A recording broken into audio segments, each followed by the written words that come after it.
নাসিরউদ্দিন পাটোয়ারি অবশ্যই। এক কথায় উনি হচ্ছে একটা বেয়াদব, মানে পলিটিক্স থাকে না, যে পলিটিক্সে কিন্তু একটা গ্রামাটিক্যাল পলিটিক্স থাকে, যে পলিটিক্সে আমি এইভাবে করবো এইভাবে করবো, রেসপেক্টেডলি যেতে হবে, কিন্তু সে কিন্তু এটা করে নাই।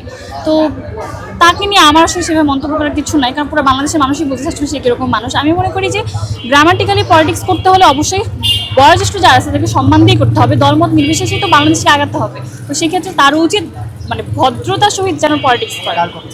নাসিরউদ্দিন পাটোয়ারি অবশ্যই। তাকে কি পরামর্শ দিতে চাচ্ছেন রাজনীতি?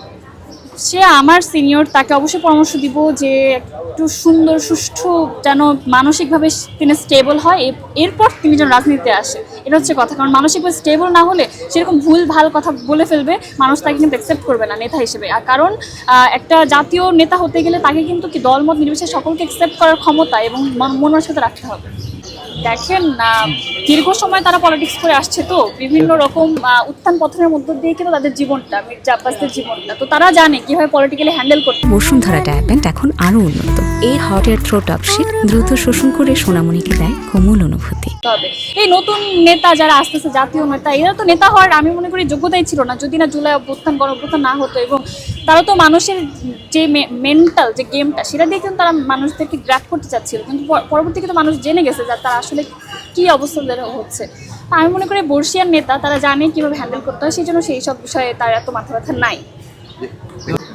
আপনারা জানেন ইতিমধ্যে যে 25-26 কালকে থেকে ভর্তি শুরু হয়েছে, এবং তারা কয়েকদিন পরেই হচ্ছে ওদের ওরিয়েন্টেশন ক্লাস এবং রেগুলার ক্লাসে ওরা আসবে।